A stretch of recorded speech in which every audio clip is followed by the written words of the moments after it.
Guevaraism, The Theory of the Guerrilla Elite, 1968, hosted by the Espresso Stalinist blog. An analysis of the theories of Regis Debray as propounded in Revolution in the Revolution, and their relevance to the revolutionary struggle in Latin America.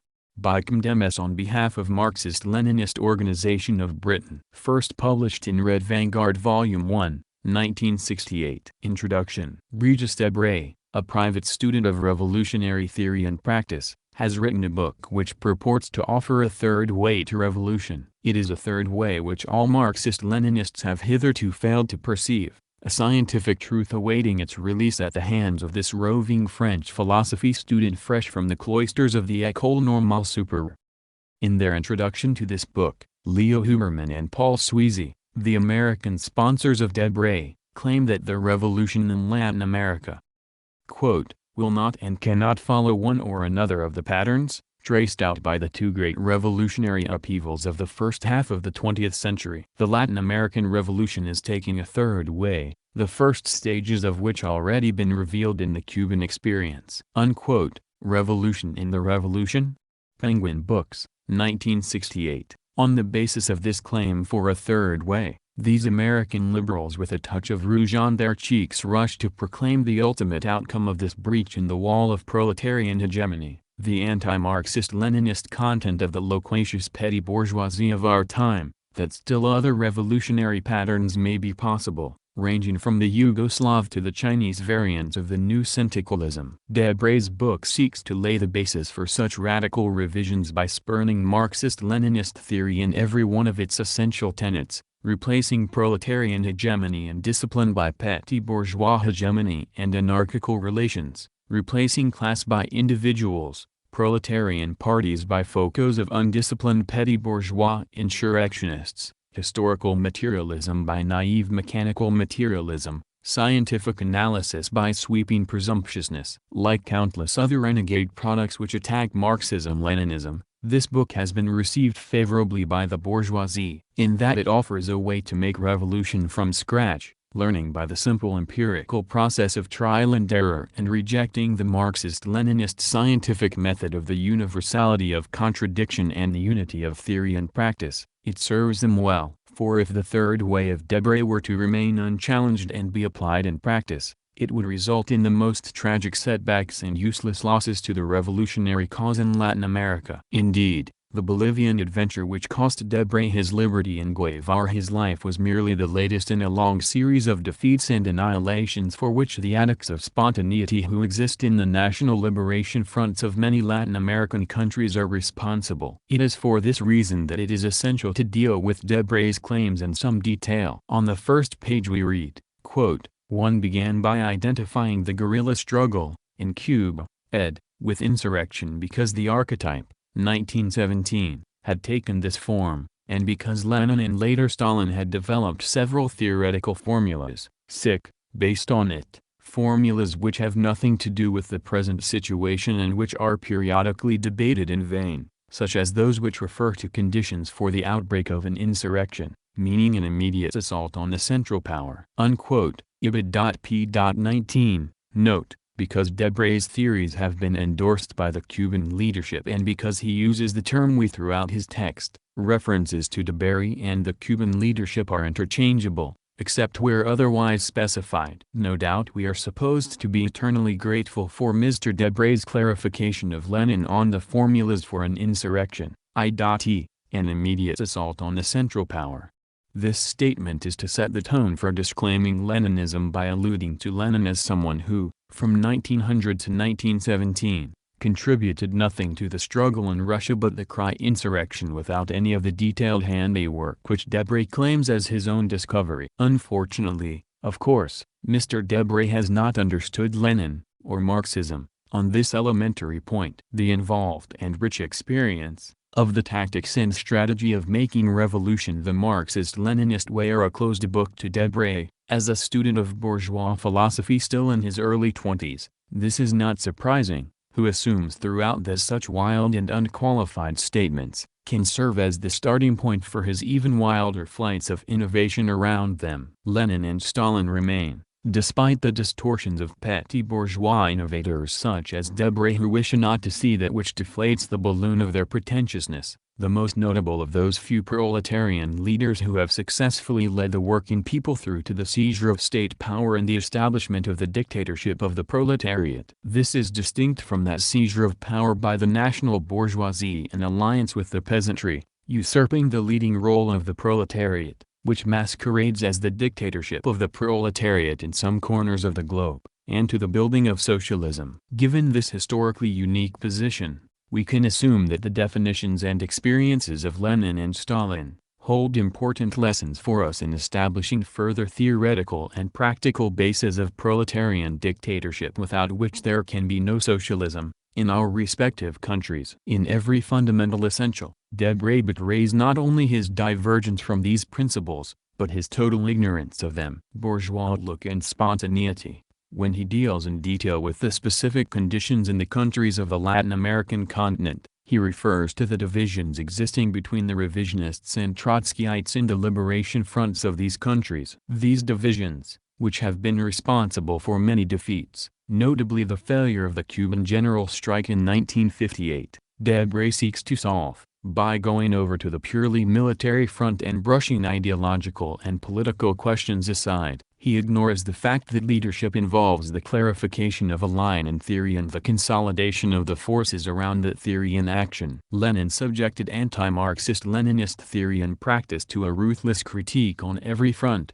this struggle bearing fruit in the undisputed leading role of the Bolsheviks at the crucial turning points in the Russian Revolution. Debray seeks to cancel out the role of theory and to advocate some kind of idealized and subjectivized action as the unfailing panacea guaranteeing victory. He quotes petty detail after petty detail, generalizes them to the level of the universal in order to justify his revolutionary theories, revising a whole arsenal of genuine revolutionary theory painstakingly accumulated throughout a century or so of arduous struggle by valiant proletarian fighters the world over. Not once does he justify his claims against Marxist-Leninist theory. We are presented merely with surface details and Debray's own brand of arrogant ignorance of the harsh facts of the struggle against imperialism. Thus, in justification of the spontaneous inevitable progress of history, quote, "The reverses suffered by the Latin American revolutionary movement are truly minor if one measures them in terms of the short period of time which is the prologue to the great struggles of tomorrow. If we take into account the fact that the few years which have passed correspond to that period of takeoff and readjustment through which all revolutions must go in their early stages." Indeed, what seems surprising is that guerrilla movements have been able to survive so many false starts and so many errors, some inevitable and others not. According to Fidel, that is the astonishing thing, and it proves the extent to which the movement is impelled by history. In fact, we must speak not so much of defeat as of a certain explicable stagnation and lack of rapid development, the consequences of, among other things, the inevitable blunders and errors at this stage of exploration, of revolutionary conceptions and methods which are new. Our emphasis, ed., in spite of their deceptive kinship with other international experiences. Of all these false starts, the Latin American is the most innocuous. Unquote. p. 23. This innocuous record has involved the annihilation of 500 revolutionary organizations on the Latin American continent, since the finalista upsurge. On an even more alarming scale, on page 2 the cry of the petty bourgeois intellectual reveals itself in full swing in its justification of spontaneity, taken to the lengths of advocating the pleasures and benefits of a blissful ignorance of theory. In this assertion, Debray is typical of the worst Philistine intellectual who steeps himself in book learning but condescends to the masses in their ignorance. In such a way he seeks to preserve the prestige of learning which can only stand up when contrasted with the low level of the masses. Anathema to Debray are the forces of the organized proletariat with their developed theory. Quote, "One may well consider it a stroke of good luck that Fidel had not read the military writings of Mao Zedong before disembarking on the coast of Oriente. He could thus invent, on the spot and out of his own experience, principles of a military doctrine in conformity with the terrain. All the theoretical works on People's War do as much harm as good. This includes General Giap, Lenin, ed. They have been called the grammar books of the war. But a foreign language is learned faster in a country where it must be spoken than at home studying a language manual. Unquote. P. 20-21. And, when dealing with the dangers of imitation from past experiences, quote, all the more reason to remain aware of the inversion of which we are victims when we read theoretical works. Unquote. P. 59. So, we have here the claim that theoretical knowledge is a hindrance and that spontaneous trial and error is the only guide to revolutionary action. Likewise, political struggles through programs, fronts, alliances, the essential and inevitable shifts and deployments of forces in the complex struggle to win the working people for revolution are not necessary. Those who claim they are, quote,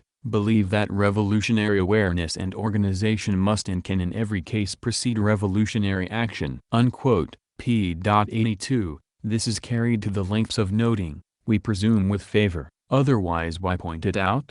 Quote, a significant detail, during 2 years of warfare, Fidel did not hold a single political rally in his zone of operations. Unquote. P. 53. Thus we are dealing with a defense of spontaneity, a spontaneity which yet Debray makes a show of criticizing in others, where spontaneity takes as its fundamental precept. Quote, the armed struggle of the masses against imperialism is capable of creating by itself, in the long run, a vanguard capable of leading the peoples to socialism. Unquote. P. 126. Class analysis in South America, the third way. In order to justify his anti-Marxist-Leninist theories, Debray has to claim a unique class situation in Latin America. Quote, the irony of history has willed, by virtue of the social situation of many Latin American countries, the assignment of precisely this vanguard role to students and revolutionary intellectuals, who have had to unleash, or rather to initiate, the highest forms of class struggle. Unquote. P. 21. No doubt his studies at the École did not include a syllabus on Marxism-Leninism. Debray is about to proceed upon the unfolding of his new theories of revolution, applicable only to Latin America, fiercely, that the leading instigating role of the intellectuals and students is unique. From this assumption he intends to demonstrate that a new concept of the vanguard, a foco, a small band of guerrillas with allegiance to one leader, follows logically, and from this that the normal political channels should be ignored and give place to armed struggle as an end in itself. However, his claim for uniqueness of situation in Latin America is a red herring raised in order to conceal his anti-proletarian, thoroughly bourgeois thinking, for in Russia the revolutionary students and intellectuals also initiated the struggle against imperialism and capitalism. It was they who formulated the theory of the vanguard party and the strategy of the world's first proletarian revolution. And it is here that we come to the crux of the difference between those petty bourgeois forces which, when declassed and pushed into the ranks of the working class, overcome their bourgeois thinking and thoroughly embrace the proletarian worldview and its revolutionary struggle, and those who fail to identify themselves with the aims and aspirations of the majority class. These latter merely use their new class position to air their own minority grievances against capitalism, objectively striving to climb back to their former class position, sowing confusion and propagating theories in the process which act against the tide of revolutionary struggle. There are of course, vast differences between the aims of those intellectuals who led the way in Russia and the aims of those in Latin America who advanced Debray to be their spokesman. The intellectuals in Russia worked for the hegemony of the proletariat in the socialist revolution and, as its necessary preliminary, in the bourgeois democratic revolution. Debray and those he represents are that section of the petty bourgeoisie which stand for the hegemony of bourgeois ideology and the petty bourgeois forces, not for a socialist revolution and not even for the final victory and consolidation of the national democratic revolution. For in the epoch of imperialism, this can only be led by the proletariat in alliance with the poor and middle peasantry if it is to be consolidated and is to prepare the ground for the transition to the socialist revolution. The petty bourgeois and bourgeois view is for the holding of the revolutionary process at the stage of the national democratic revolution, In order that the groundwork for capitalism may be sown and the path towards the reincorporation of the nation into the imperialist sphere once again be laid. They seek to prevent the national democratic revolution from being turned into the stream which feeds the proletarian revolution by crying against dictatorship, against bureaucracy, thus serving the interests of the national bourgeoisie. And so, Debray claims that his third way is the new form of worker-peasant revolutionary alliance. Quote, "What gives the guerrilla movement the right to claim this political responsibility as its own and for itself alone? The answer is, that class alliance which it alone can achieve, the alliance that will take and administer power, the alliance whose interests are those of socialism, the alliance between workers and peasants. The guerrilla army is a confirmation in action of this alliance. It is the personification of it alone can guarantee that the people's power will not be perverted after victory." Unquote, end quote.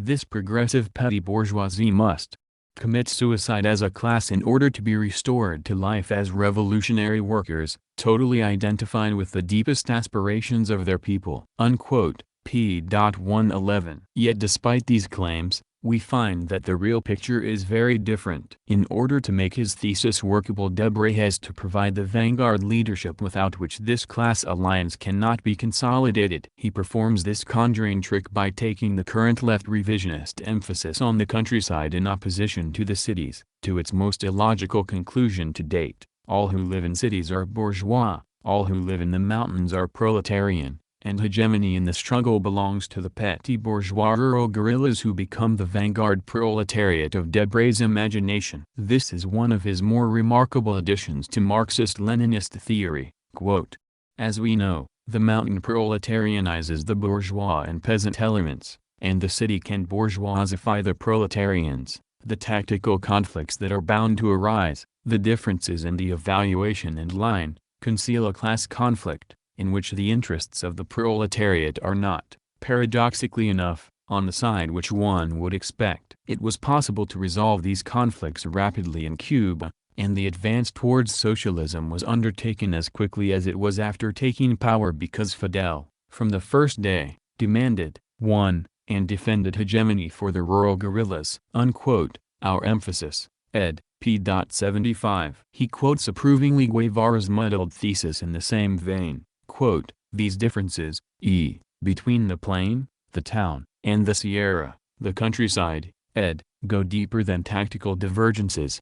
The rebel army is already ideologically proletarian and thinks like a dispossessed class. The city remains petty bourgeois, contains future traitors among its leaders, and is very influenced by the milieu in which it develops." Unquote, Guevara, quoted by Debray on p. 77. In this strange system of Marxism, the city, wherein labor and toil, the wage slaves of capitalism, has thus been conveniently disposed of to make way for leadership by that more revolutionary the petty bourgeoisie. In further imaginative vein, the back-to-nature aspirations of the dilettante petty bourgeois fleeing from the terrors of the era of machinofacture and proletarian organization are eulogized.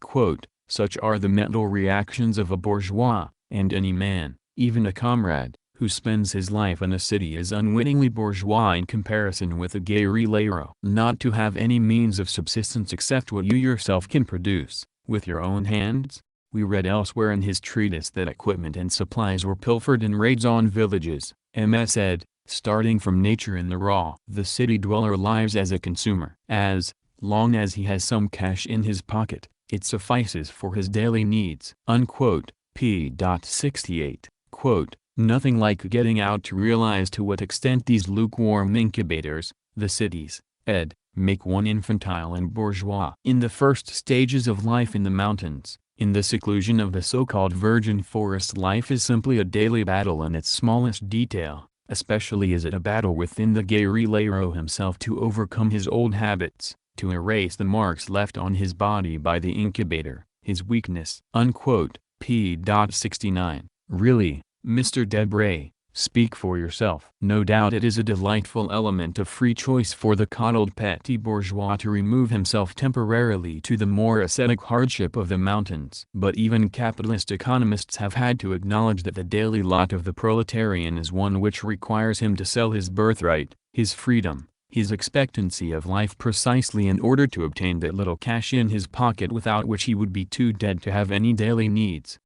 Also, in magical vein, we are told that, quote, under these conditions, guerrilla experience class egoism does not long endure. Petty bourgeois psychology melts like under a summer sun, unquote. P. 110. Would that this were so. From a reference he makes to Castro on the subject of the inherent qualities of the people we can draw only the conclusion that the term refers to the peasantry alone. P. 112. And of course this is as it must be, for despite the loud claims, these theories bear absolutely no relation to the proletariat whatsoever. The fig leaf cover required to normalize this petty bourgeois leadership and masquerade it under the false cloak of a worker-peasant alliance leading to socialism was the verbal trick of claiming that a handful of petty bourgeois guerrillas, through their relationship to their means of production in the rural environment, the dispossessed class, were the proletariat leading the peasantry. This makes the formula complete. But no amount of verbal juggling can make these theories any other than what they really are.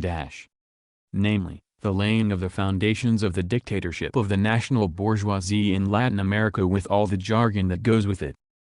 The abstract and classless theory of armed revolution. The purely military FOCO. The primacy of spontaneity and the overall aim of the happiness of the people divorced from any concrete class analysis. A typical petty bourgeois phenomenon is the spurning of class analysis in political theory. The bourgeoisie has its class theory, just as the proletariat has. But the petty bourgeoisie has no independent ideology because it is a transitional class, a virtual hybrid ideologically, part bourgeois and part proletarian in its advocacy of ideology according to the fortunes of which major class appears likely to benefit it most. That is the reason for the sweeping idealist phrases which are utterly classless. It therefore vacillates opportunistically, avoiding the statement of a political position because it does not know at any one stage in the movement of class struggle which side it will need to be on. Thus the claims of the Debraists are not new. Always and everywhere they have been part of the arsenal of the petty bourgeoisie in attempting to further their social and class aims, and they are theories which are inimical to the hopes and aspirations of the only truly revolutionary class, the proletariat. Theories which at root and beneath the libertarian cover are nothing but a vicious attack on the proletariat and its class mission. The role of the individual, the maximum leader, Feudalism. If the character of the theories we have outlined are correct, it will follow that, in place of proletarian discipline and democratic centralism, petty bourgeois individuality will be enthroned. And this is so. We read, quote, "The city," Fidel says, "is a cemetery of revolutionaries and resources. A leader cannot go down to the city to attend a political meeting. He has the politicos come up to discuss and make decisions in a safe place up above. Otherwise he sends an emissary." Which presupposes, in the first place, recognition of his role as responsible leader, the willingness to give him the resources with which to exercise his leadership. If not, he takes them himself. It implies, above all, the adoption of an open and explicit strategy. Unquote. P. 67. Quote, "This reconstitution of the party requires the temporary suspension of internal party democracy and the temporary abolition of the principles of democratic centralism which guarantee it." Unquote. P. 101. Furthermore, the conventional party only brings with it the plethora of commissions, secretariats, congresses, plenary sessions, meetings etc. These are the cause of the vice of excessive deliberation which hampers executive, centralized and vertical methods, combined with the large measure of tactical independence of subordinate groups which is demanded in the conduct of military operations. P. 101. In other words, discipline and organization, which are the main manifestations of proletarian organization, hamper the freedoms of the petty bourgeois leaders, who wish to answer to no strata or section of the population, and indeed, by their very hybrid class position, do not directly represent any. To these military adventurists, the primacy of political struggle which is supplemented by military struggle, is the source of all evils. It brings with it the necessity for disciplined leadership, political discussion of strategy, the difficult work of actually involving the working people in struggle. All these tasks are anathema to the Debraists and their foolhardy bands of trial-and-error revolutionaries. But we have only proceeded a little way in our analysis. We have now to deal with the real reason why Debray has thought it necessary to throw all previous historical experience overboard, to decry and reject any lessons from the revolutions of Russia, China, and Vietnam, the theories of Marx, Engels, Lenin and Stalin, to throw the leading role of the proletarian party overboard. It is because, quote, in Cuba, military, operational, and political leadership have been combined in one man, Fidel Castro, unquote, p.96, it is because of, quote, the line of action of which Fidel Castro, the leader of the Cuban Revolution, is the incarnation, unquote, p.119. Throughout the text is peppered with glowing references to Fidel says, rather like the children's nursery rhyme. Thus, speaking again of the leader and his qualities, quote, in brief, no detail is too small for a politico-military chief, everything rests on details, on a single detail, and he himself must supervise them all, unquote, p.89. What a staggering piece of nonsense. In contradistinction to even the Blanquists, who claimed that a small elite could liberate the people, we have the ridiculous adolescent hero worship that one man, one maximum leader, the incarnation, is our hope for socialism. Mr. Debray claims with pride that this leader, combining all qualities, is the startling innovation that has been introduced into the theory of Marxism-Leninism. We must indeed confess ourselves startled at such a turn of events, when the personal feelings of a 20-year-old whose transference to maturity had been stunted inside the portals of a bourgeois temple of philosophy, are put forward as the basis for a worldview involving the fate of millions. But it would appear that in this year as under the sway of feudalism, in place of the proletarian party and its healthy collective discipline, that body representing the best qualities of a class, such inverted and ingrown petty bourgeois acts of hero worship are commonplace. For Guevara himself, on the basis of his experiences with Fidel, stated that the aim is for all qualities to be united if possible, in one person. This maximum leader, as the world knows, has not been slow to bask in the limelight of glory and rise to the heights of demagoguery which this mystical cult has presented to him. Thus we are dealing with an idealization of the petty bourgeoisie, an idealization which can only finish up in extremely deep water.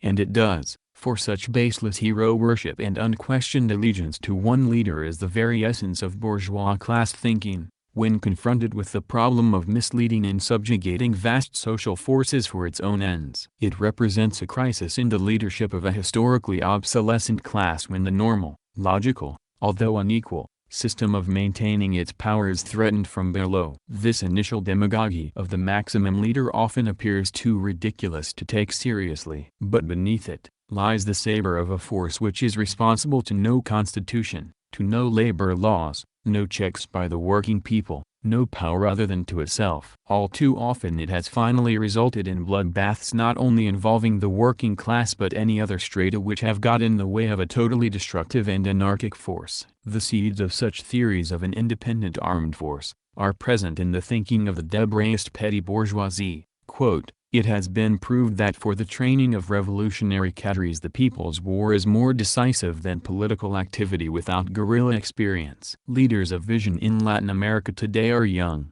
lacking in long political experience prior to joining up with the guerrillas. It is ridiculous to continue to oppose political cadres to military cadres, political leadership to military leadership. Pure politicians who want to remain pure, cannot lead the armed struggle of the people. Pure military men can do so, and by the experience acquired in leading a guerrilla group, they become politicians as well. The experience of Cuba and, more recently, of Venezuela, Guatemala, and other countries demonstrate that people, even petty bourgeois or peasants, are more quickly and more completely molded by experience of guerrilla warfare than by an equal amount of time spent in a training school for cadres, a consequence, as far as men are concerned, of the essentially and totally political character of guerrilla warfare. Unquote, p. 88-89. This dominant military force will be naturally, young, since the old are, well, they are alas,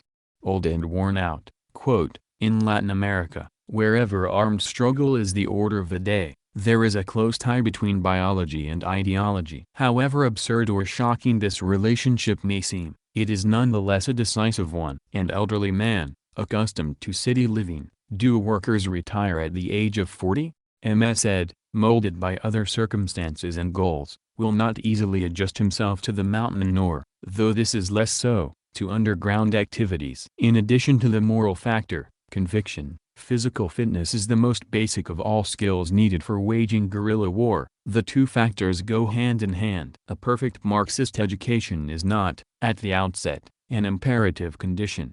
That an elderly man should be proven militant, and possess a revolutionary training, is not, alas, sufficient for coping with guerrilla existence, especially in the early stages. Physical aptitude is the prerequisite for all other aptitudes.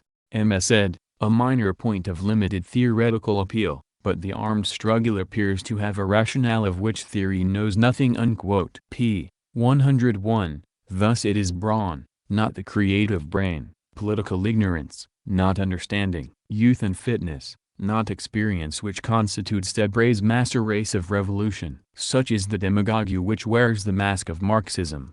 It is this monstrous deformation which results from the failure to build a vanguard party based firmly on the alliance between the working class and peasantry in the conditions of a national democratic struggle. For with this party denigrated, with the proletarian role usurped and the peasantry dragged in as fodder to back up and strengthen the inherently vacillating national bourgeoisie, the net result can only be, once foreign imperialist domination is overthrown, the imposition of the dictatorship of this national bourgeoisie fully confirmed in its class role, a national bourgeoisie forced to adopt the fascist-type maximum leader principle in order to maintain its hold over the vast masses of the people and obtain its surplus value from an underdeveloped economic system by screwing up the rate of exploitation, free from the bugbear of any organized opposition and defense by the working people of their own interests. This is precisely the same demagogy which we see today stretching from China to Indonesia and Cuba. With the party of the proletariat destroyed,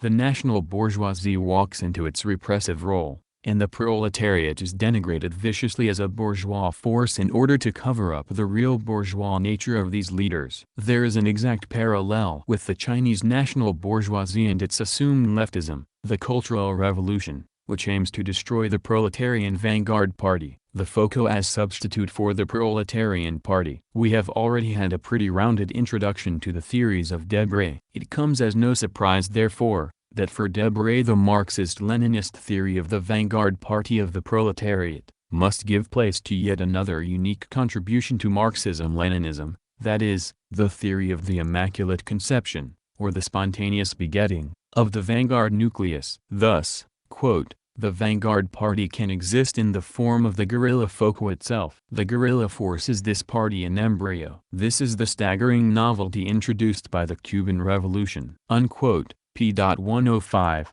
quote, the People's Army will be the nucleus of the party, not vice versa. The guerrilla force is the political vanguard in nous, and from its development a real party can arise. That is why at the present juncture, the principal stress must be laid on the development of guerrilla warfare and not on the strengthening of existing parties or the creation of new parties. Unquote. p. 115, quote, eventually the future People's Army will beget the party of which it is to be, theoretically the instrument, essentially the party is the army. Unquote. p. 105. Just as a vanguard party is not necessary in the struggle, one can also dispense with political education of the mass of the working people. Quote, the system of political commissars does not appear to correspond to Latin American reality. The People's Army is its own political authority. The guerrilleros play both roles indivisibly. Its commanders are political instructors for the fighters. Its political instructors are its commanders. Unquote. p. 114. For in place of the scientific truths of Marxism-Leninism, we are offered a set of maxims mouthed parrot-like by revolutionaries whose proudest claim is their rejection of the historical experience of the revolutionary peoples in struggle and their Philistine ability to invent, on the spot, the great truths, which are hereinafter valid for all time. Quote, in many countries of America the guerrilla force has frequently been called the armed fist of a liberation front. in order to indicate its dependence on a patriotic front or on a party. This expression, copied from models elaborated elsewhere, principally in Asia, is at bottom contrary to the maxim of Camilo Cienfuegos, "The rebel army is the people in uniform." Unquote. p. 65. What duplicity! A handful of petty bourgeois adventurers, who are a law unto themselves, constituting a FOCO which preserves its independence from the people because the mass of the people contain many potential betrayers of the revolution, are put up as the true representatives of the workers' and peasants' best interests, as the substitute for a party of the working masses. Such are the lengths to which these arrogant petty bourgeois will go in their task of attacking the fundamental and only guide to action of the masses, in whatsoever corner of the globe, the scientific principles of Marxism-Leninism. And, of course, Debray, in addition to his ignorance of Marxism or Leninism, is completely at sea on the facts of the Cuban Revolution and its outcome, as we shall see in more detail later. Suffice it here to say that he is under the totally erroneous impression that the theories he claims to have unearthed, were actually borne out in practice. Quote, around this nucleus, and only because it already had its own politico-military leadership, other political forces have been able to assemble and unite, forming what is today the Communist Party of Cuba, of which both the base and the head continue to be made up of comrades from the guerrilla army. The Latin American Revolution and its vanguard, the Cuban Revolution, have thus made a decisive contribution to international revolutionary experience and to Marxism-Leninism. Unquote. p. 105. Obviously no one has told him that so weak, so undisciplined and so politically inept was this guerrilla force when faced with the directly political tasks of managing a state of the working people that its first action was to call in the aid of the revisionist Popular Socialist Party, a party which had played a completely traitorous role in the struggle against Batista, to help them man the heights of political power. Debray devotes a good percentage of his book to attacks on those revisionists, such as of the Popular Socialist Party,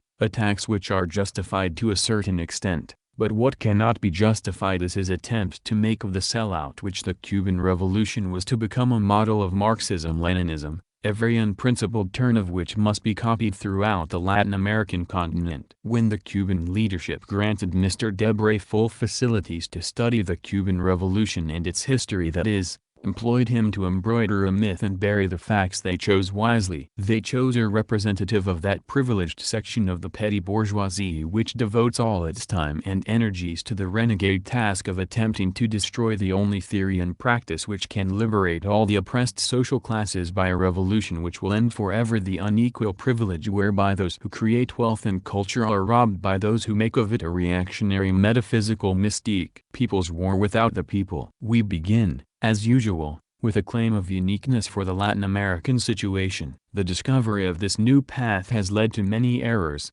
but these are inevitable at this stage of exploration, of revolutionary conceptions and methods which are new in spite of their deceptive kinship with other international experiences. Unquote. p.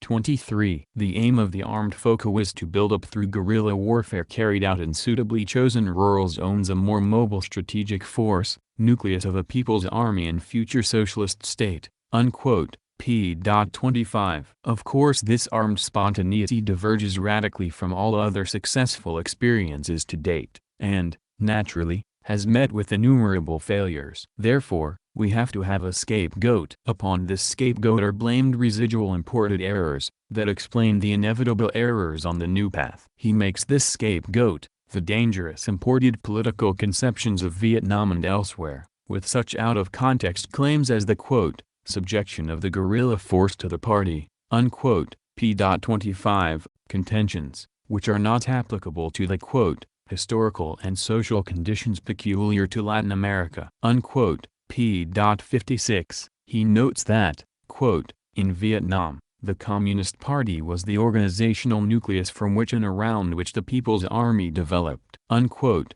p. 47. But, quote, differences between Vietnam and Latin America lead to the following contrast. Whereas in Vietnam the military pyramid of the liberation forces is built from the base up, in Latin America on the other hand, it tends to be built from the apex down. The permanent forces first, the FOCO, then the semi-regular forces in the vicinity of the FOCO, and lastly or after victory, Cuba, the militia. Unquote. p.50. Of course, such a radical turning on its head is not clarified in any way. It is simply taken for granted. Another irrelevant theory to Debray, employed as it has been in all the successful national liberation struggles of our time, is that the guerrilla forces should aim to be so integrally a part of the people that they remain unnoticed like a fish in water.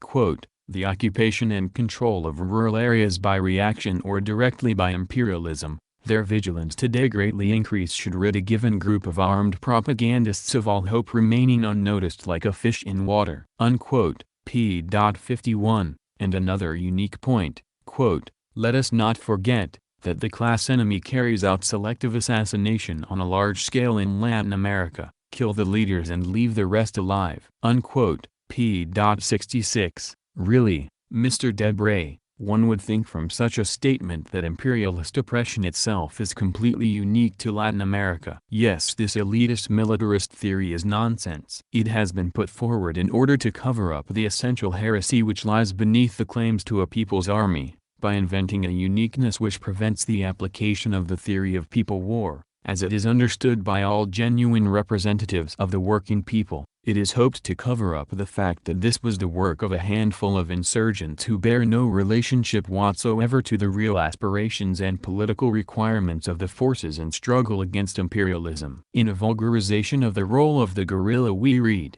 quote, it must have the support of the masses or disappear. Before enlisting them directly, it must convince them that there are valid reasons for its existence so that the rebellion will truly be, by the manner of its recruitment and the origins, its fighters a war of the people. Unquote. p.46, and, quote, the only conceivable line for a guerrilla group to adopt is the mass line. It can live only with their support, in daily contact with them. Unquote. p.110. But behind this thin mass line lies the real reason why Debray has found it necessary to reject the experience of people's war in Vietnam, Laos, etc. It is a reason which completely removes the class basis and pins his theory down as a justification of the individualism, instability and shallowness of the petty bourgeoisie. For Debray rejects the concept of a fixed base of support, i.e. a mass base amongst the people, for individualistic nomadism, without any social base. Quote,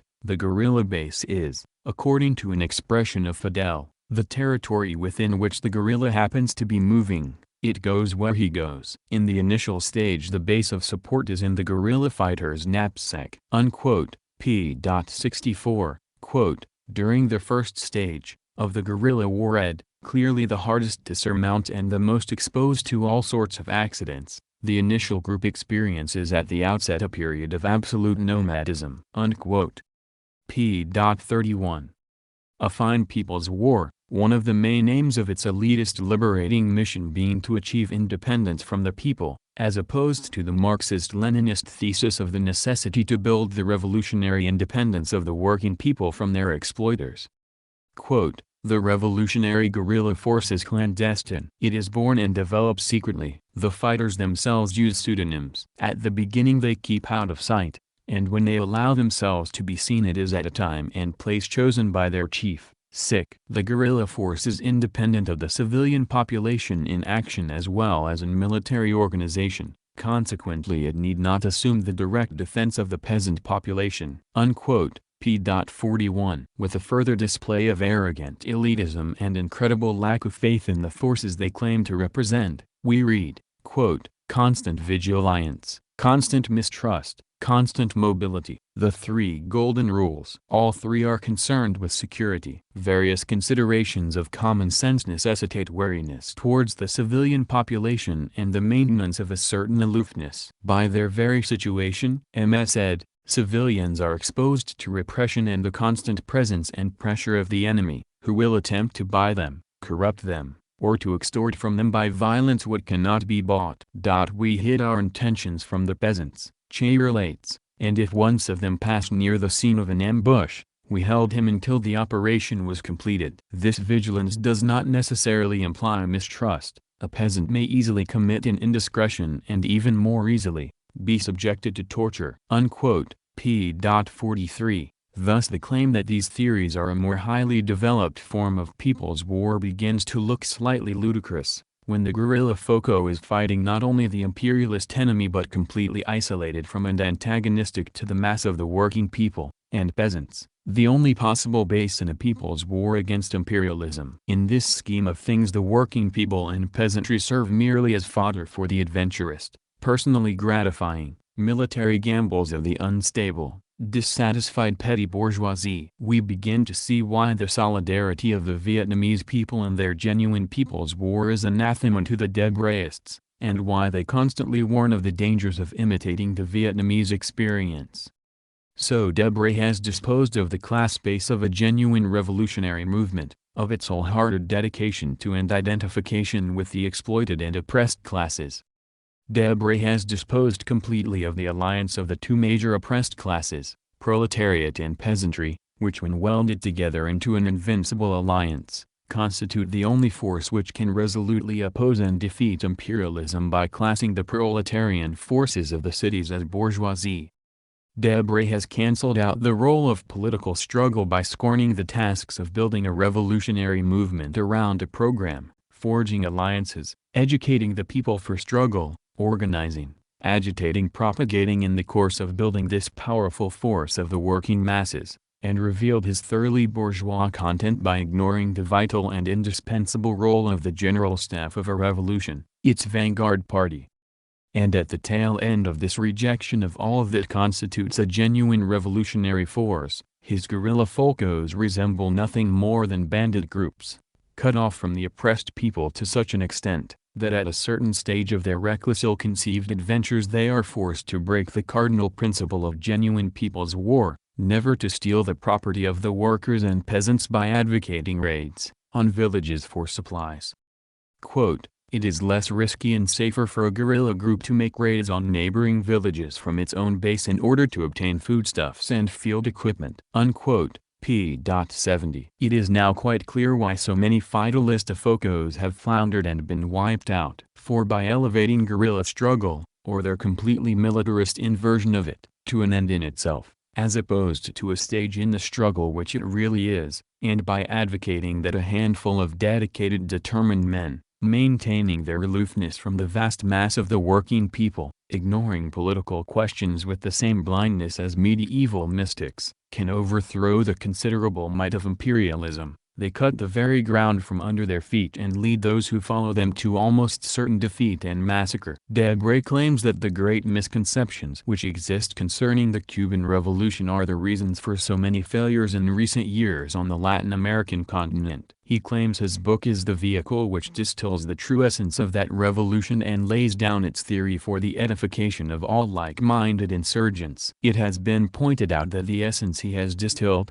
besides its dangerous implications, bears very little resemblance to the actual course of the Cuban Revolution and the lessons which are to be learned from it. We must therefore now look at that Cuban experience and distill from it our own essence, one which has been processed according to the scientific principles of Marxism-Leninism. Left and right in Latin America. What is the fundamental malaise which is responsible for such anti-Marxist-Leninist rubbish as the Debray theories being purveyed with some seriousness in Latin America? It lies, surely, in the classic division between right and left which has, we now borrow Mr. Debray's phrase, revealed itself in a very obvious form due to certain more heightened conditions in Latin America. Debray takes as his point of departure the right revisionist betrayal over many decades in Latin America, and seeks to counterpose his leftist theories as the way forward. But whereas the right deviation seeks to tie the class forces of the proletariat and its allies to bourgeois ideology and practice in such a way as to transform the party into an instrument of foreign imperialism,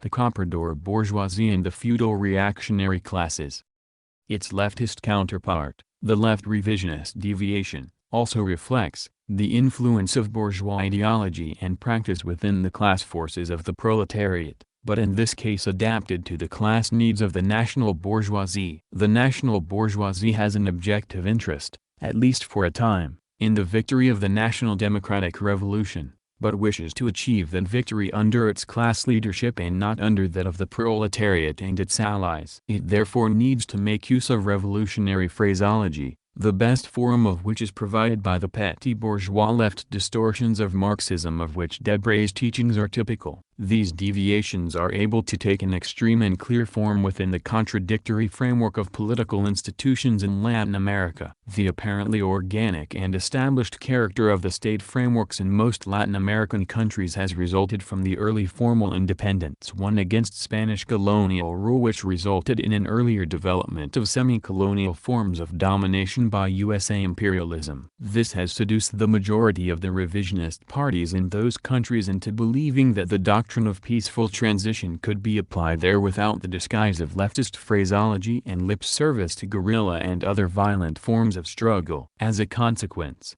right revisionist policies in Latin America have met with the most abject failure of any in the world, driving those parties, in a number of instances, the best known being that of Batista's Cuba, to degenerate into direct tools of foreign imperialism and indigenous comprador reaction. This history of open right revisionist betrayal and errors is the main factor determining the current swing to the left in a diametrically opposed direction. This history counterpasses peaceful legal advance without violence and the militarist spontaneity of military struggle without politics.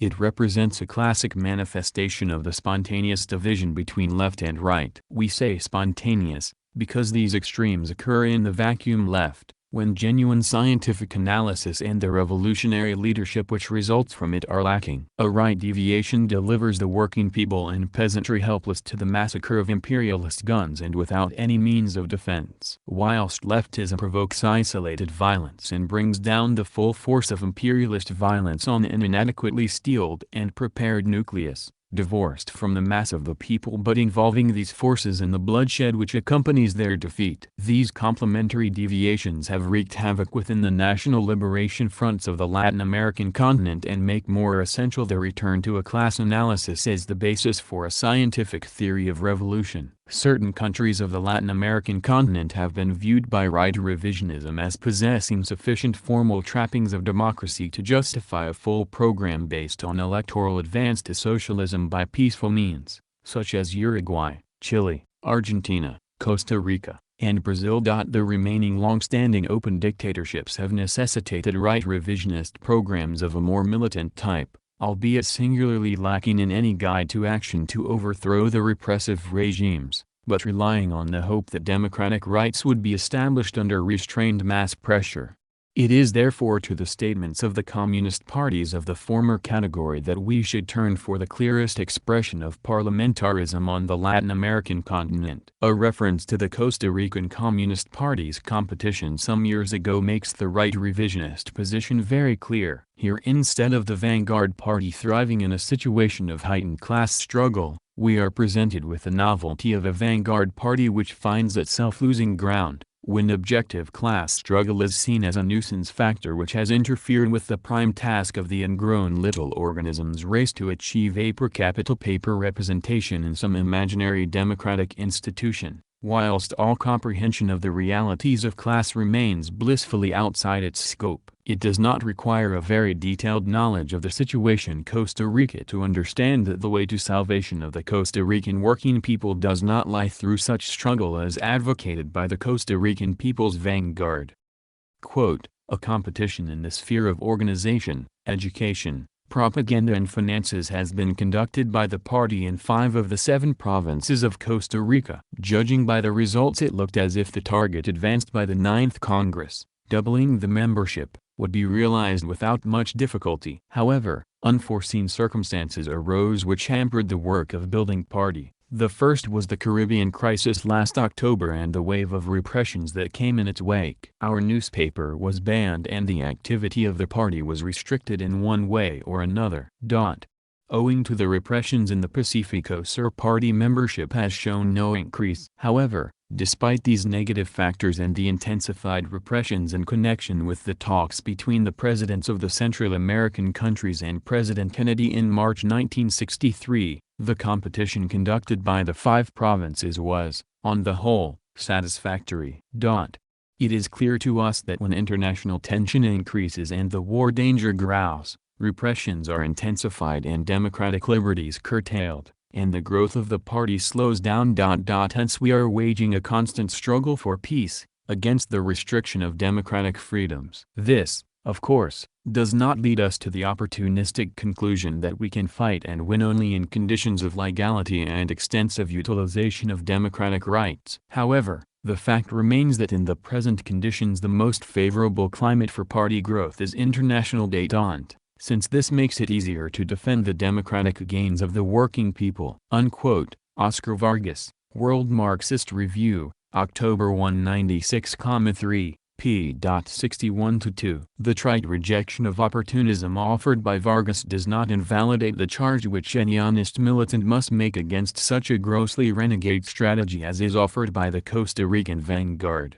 For of course, such a logic is clear. Imperialism, class struggle, brings the threat of repression which hampers the work of building an electoral party in conditions of class peace. Therefore a status quo of peace between labor and capital is vital if this work of conservation, the buffer preventing class confrontation, can go on. The theme was repeated in Chile, the same reformist dreams of the British road to socialism being applied to a situation where striking workers were murdered, where any substantiation to the claim to a democratic facade had been ripped away a decade ago by the brutal dictatorship of González Videla, which outlawed the Communist Party and subjected it to persecutions all too familiar under the heel of open reaction, and where any democratic facade exists merely as a perfected weapon for ensuring the continuation of bourgeois dictatorship by drawing to its assistance in this conspiracy the renegade leaders of the working people. Thus the Chilean Communist Party leadership hotly denied any revolutionary intentions ascribed to it. Quote,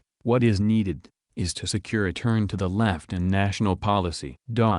Through the medium of parliament, municipal councils and public meetings, the party constantly advances and supports all projects and measures designed to benefit the people. Reactionaries in the ranks of the Christian Democrats accuse the communists of seeking bring down the government in order to take its place. But the resolute stand taken by the communists has demonstrated the baselessness of this and has shown that the communists are prompted by neither opportunists nor narrow tactical considerations. Unquote. World Marxist Review, November 1965. p. 47. The whimpering denial of opportunism appears like a Judas mark in the programs of these guilty men who commit every anti-proletarian crime it is possible to imagine, given that they propose and preach class peace in a continent whose peoples subsist in indescribable conditions of brutalizing poverty and misery. Yet with every increase in reactionary terror, the subservience of these handmaidens of the bourgeoisie increases in proportion. Each decisive parliamentary defeat, such as occurred in Chile in 1964, is followed by an ever more eager act of groveling to an ever more contemptuous, corrupt, and confident bourgeoisie. The Brazilian Communist Party, the leading mouthpiece of right revisionism in Latin America, had a carefully mapped out plan for utilizing democratic rights and liberties. In 1964 it was striving by means of a system of structural reforms to win power by establishing a national and democratic government and laying the groundwork for far-reaching changes that would ensure complete political and economic liberation and pave the way for socialism, unquote. Believing that, quote, "The basic task of the vanguard forces in the struggle for structural reforms now is to build up the national and democratic movements. It is along these lines that we envisage the possibility of a peaceful revolution." Unquote. World Marxist Review, Jan 1964, p. 22. However, these hopes were not to be realized. The coup which overthrew Guerrilla in 1964 and installed the rule of the generals smashed the democratic illusions of these men of peace, and the naive veneer given to the theoretical estimation of the party's errors. Attempts to draw attention from the fact that the leaders of the Brazilian party, especially Prestes, are well versed enough in political maneuvering not to suffer the lack of experience they claim. Thus, analyzing the errors of the Communist Party, quote, "We ourselves had not been prepared politically and ideologically and had not prepared the masses to repulse the violence of reaction. As a result of a not altogether correct formulation of the Fifth Congress which took as its guidelines the thesis of the 20th Congress of the CPSU, we inaccurately assessed the possibilities of the peaceful path, seeing revolution as an idyllic process, free of clashes and conflicts. Due to this incorrect assessment, the leadership failed to see the danger signals. Instead of calling on the masses to fight the danger of a rightist coup, it continued to demand the holding of plebiscite. Unquote. See Prest's World Marxist Review, June 1968, p. 17. Quote, although we sensed a certain tension, ed., we failed to act accordingly. Unquote. World Marxist Review, February 1965, p. 28. Despite the self-criticism of the above, conducted purely in the realm of the senses though it is, the conclusion of the right revisionists is a remarkable piece of undialectical nonsense. For the failure to prepare for violent struggle, to see through the bluff of parliamentary legality, were mistakes of a leftist character. The Sixth Congress rejected the view that the main mistakes made by the party were the consequence of a right deviation and noted that they were, on the contrary, mistakes of a leftist, putschist and petty bourgeois character. Unquote. See Prest's World Marxist Review, June 1968, p. 17. This massacre of the truth is necessary because, despite their self-criticism, despite the objective failure of their line, despite the setbacks to which their opportunism has led, they still intend to pursue their peaceful cause. The coup which installed a semi-fascist political regime will be destroyed through, quote, active opposition and vigorous mass actions, which will reduce the regime's socio-political basis and could lead to its defeat by non-violent means. Democratic action can compel the reactionary and defeatist minority to retreat and restore democratic rights. Unquote. Ibid. p. 18. Of course, it may turn out too, that the party and the people will be compelled to resort to other, more elementary and particular forms of armed struggle.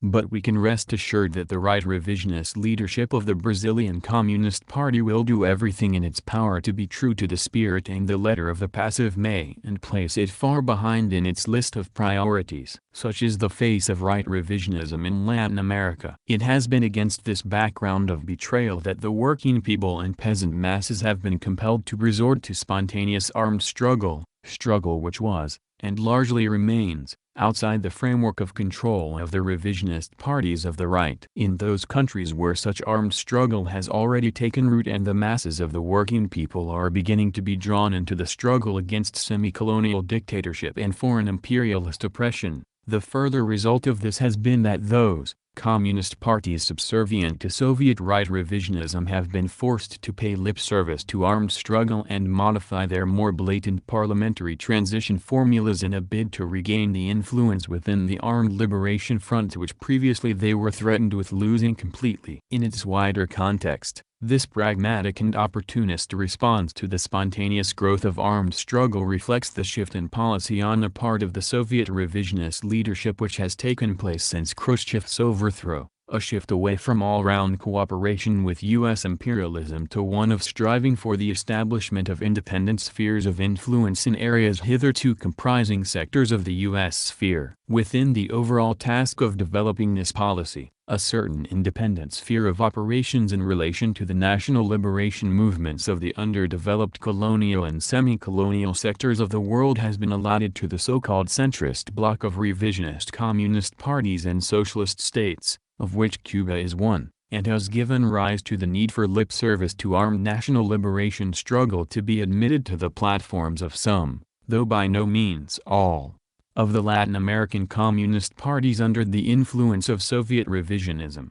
An example of this is offered by the criticism of the 20th Congress formulations on peaceful transition and peaceful coexistence made by the Brazilian right revisionist leader, Prest's. The alternative to the long discredited right revisionist formulations put forward is the flexibly leftist slogan of armed struggle as a tactic, democratic constitutional advance as a strategy. With its perceptible overtones of Kautsky and Bernstein, this formulation neatly solves the dilemma of how to maintain the long-cherished peaceful transitional shibboleths of right revisionism, now becoming so tarnished, simply by reversing Marxist-Leninist theoretical principles and relegating to armed struggle a subordinate tactical role serving the main strategy of seeking to secure minor palliatives to the increasingly oppressive life of the working people through reforms and the ballot box. The outcome of these opportunist policy maneuvers has been that, utilizing the dominant hold which they exercise over the apostle of violent struggle in Latin America.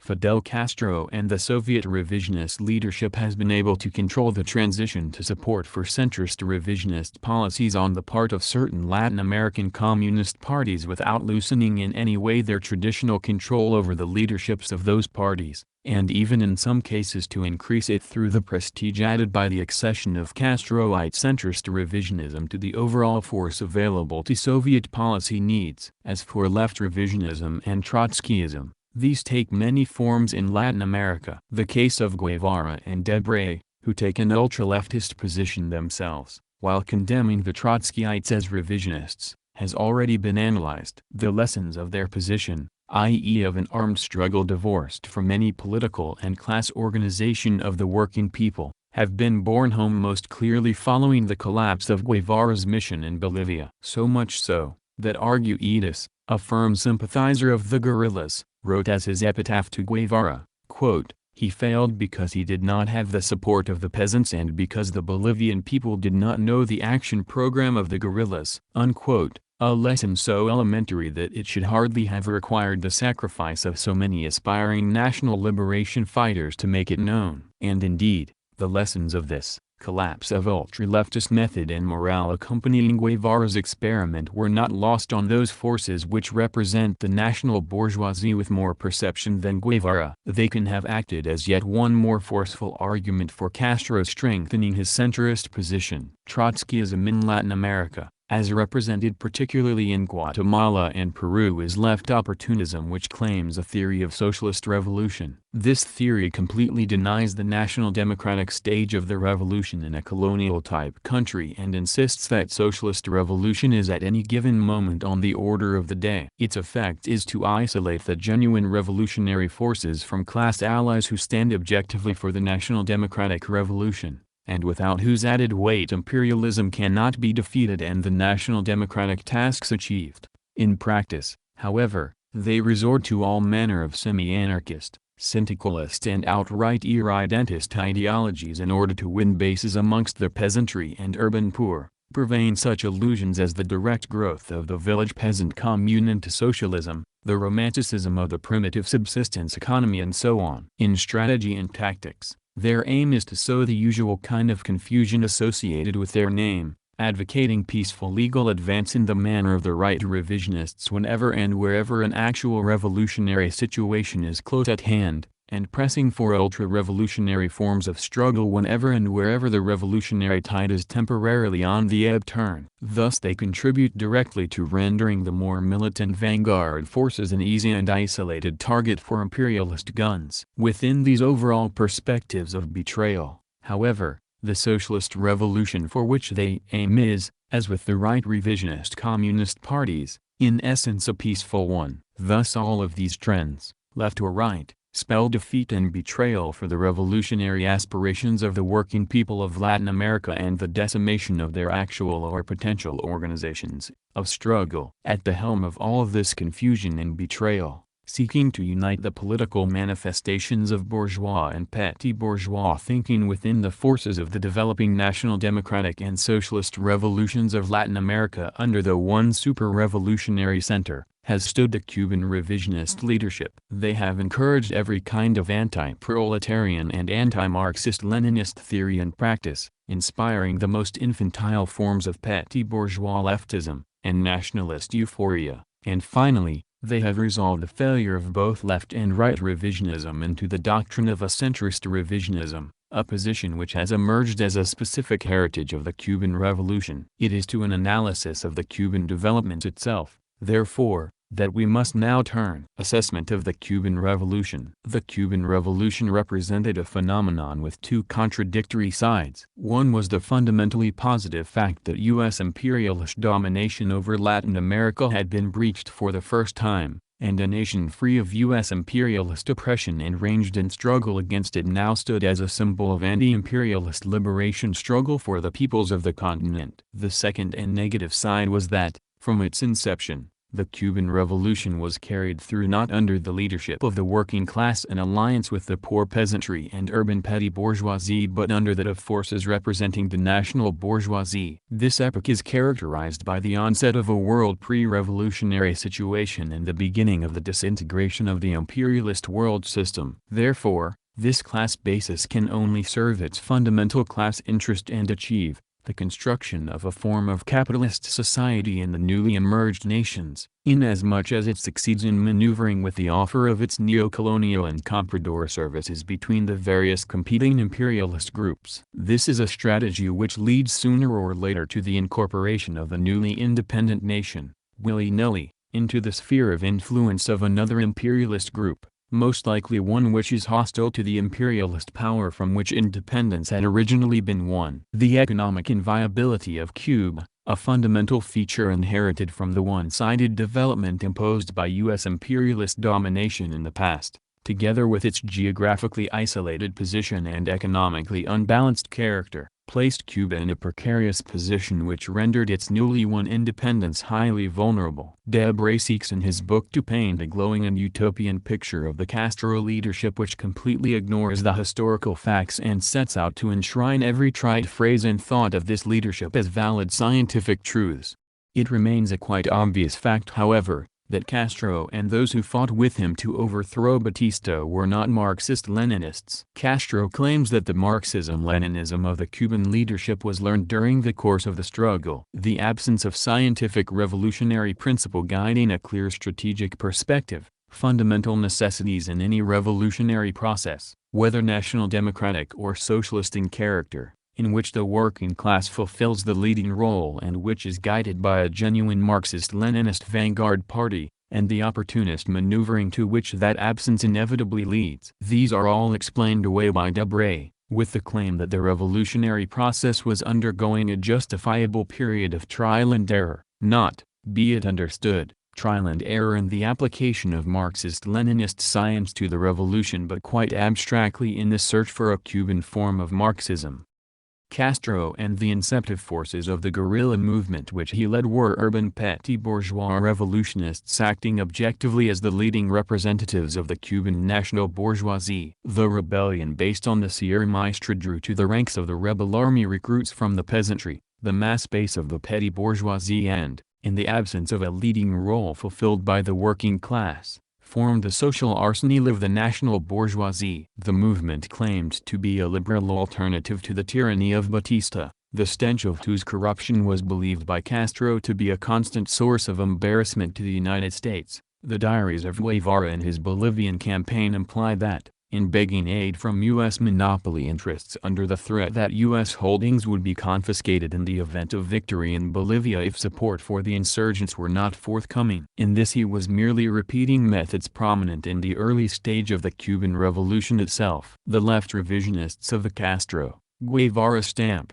attempt to explain these away as tactical covers for their real Marxist aims. Throughout the course of the struggle Castro increasingly won the support of the urban petty bourgeoisie and middle classes, the involvement of the working class taking place considerably later. The tone of the Castro leadership on the role of the working class was that the working class should be thankful for its liberation at the hands of the petty bourgeois intelligentsia and peasantry. However, support for the rebels against the tyranny of Batista was sufficiently overwhelming in its scope to cause the United States refrain from any serious attempt to maintain Batista in power by overt force, and to give only that amount of aid to Batista which would preserve U.S. face with lesser tyrants of the Batista stamp throughout Latin America. Although a covert attempt using Cuban exiles to restore a U.S. colonial-type puppet regime was launched later, with the abortive Bay of Pigs landing. These were the factors which assisted the seizure of power by the Castro leadership in 1959. The victory of 1959 brought Castro his first lessons in the attempt to carry through reforms of a national and democratic character in the epoch of imperialism. Whilst at the comparatively early stage of establishing his bases in the Sierras,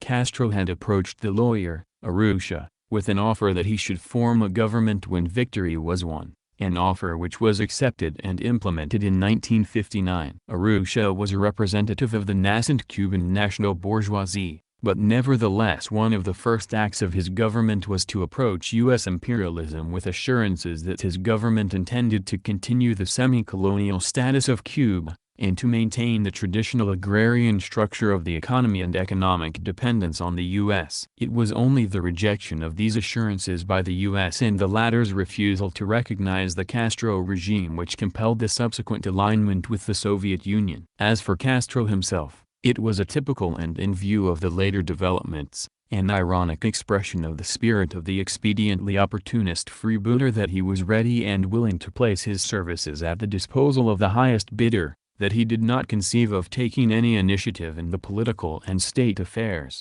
of the new government. All the evidence shows that Castro did not wish to govern on behalf of any defined class. He saw his role as that of a latter-day Garibaldi effecting a purely military liberation on behalf of abstract liberty, equality and fraternity, and then handing over power to a vague and undefined liberal intelligentsia, i.e., to elements of the national bourgeoisie which, at that stage, had no conception of the revolution winning for them full national independence from U.S. imperialism, and who merely wished to extend somewhat the scope of their economic holdings and the degree of their participation in and control over the state and administration. According to the terms of the Arusha government's approach to the U.S. agrarian landlordism, the security of U.S. holdings in both agriculture and such service industries as existed and the corresponding structure of feudal and comprador relations, were to remain essentially untouched and only subjected to a degree of mild reform. Only the short-sighted rejection by the U.S. of these proposals for the reform of the semi-colonial structure of Cuba as it had existed under the corrupt and brutal reign of Batista finally compelled Castro and his followers both to take up themselves the reins of state and to implement measures designed to secure independence from the U.S.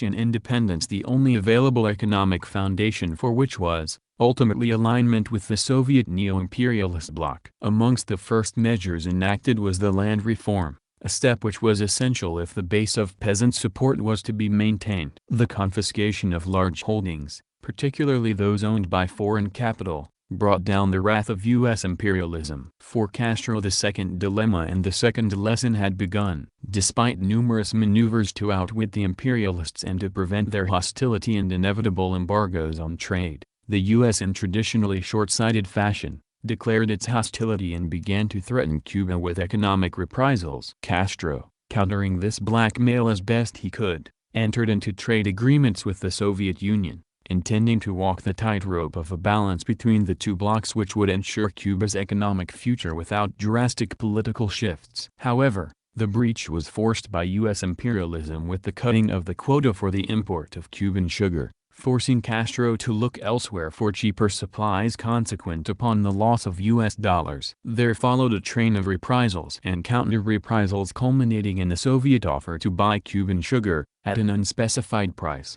and to meet the Cuban demand for oil. The refusal of the U.S. to refine Soviet oil was met by Castro's nationalization of the key U.S. interests in Cuba as a final and irrevocable reprisal. The course of Castro's future was now set, a future which had originally never been intended or planned, but which had developed piecemeal out of the course of events. By 1963, according to Castro, the trade balance with the Soviet Union had risen to over $100 million. This nationalization, as we are now informed by the Cuban Marxist-Leninists, represented the socialist revolution.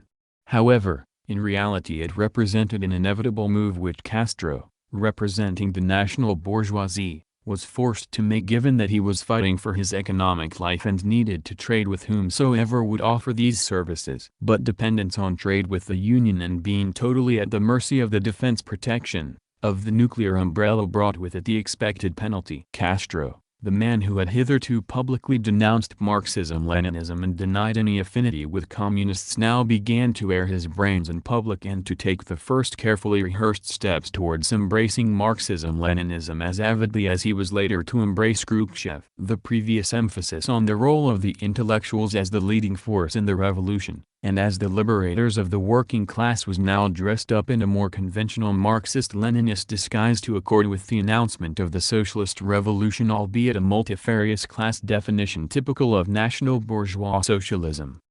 Quote, "The laboring masses, the farmers, the student masses, The masses of the poor, the underprivileged mass of our nation, significant portions of the middle class, sections of the petty bourgeoisie, intellectual workers, made Marxism-Leninism their own, made the struggle for the socialist revolution their own." Unquote. F. Castro denounces sectarianism. March 1962, p. 13. One of the penalties for the alignment with the Soviet Union was the loss of middle-class support, a section which had supported Castro wholeheartedly during the struggle for power. These now filed in large numbers to Miami, plotting counter-revolution, and thereby weakening considerably the already overstrained technical and administrative cadre force and heightening social tensions. It was, at this point, that the other long arm of revisionism, that from within Cuba itself, came into its own. The history of the Cuban Communist Party offers an appalling record of opportunism and class betrayal, based mainly on the urban working class and aimed at building a mass social democratic party, engaged in negotiations for economic improvements to the exclusion of almost all other forms of struggle and bound up with unprincipled agreements and alliances with whatsoever dictator happened to be in power. It was only to be expected that it could play no role in the struggle to overthrow Batista. Denouncing Castro as a mere adventurer, in the early days of the guerrilla struggle, and effectively assisting the sabotage of all attempts by the guerrillas to mobilize urban strikes, it only changed its tactics in the later stages, when the victory of Castro was already clearly inevitable. At this stage, certain leading revisionists were sent to join the guerrillas, with the aim of establishing the first bridgehead within the revolutionary forces and preparation for the later penetration of the right revisionist party into the anti-imperialist front and the newly founded national democratic state. In the period immediately following the seizure of power,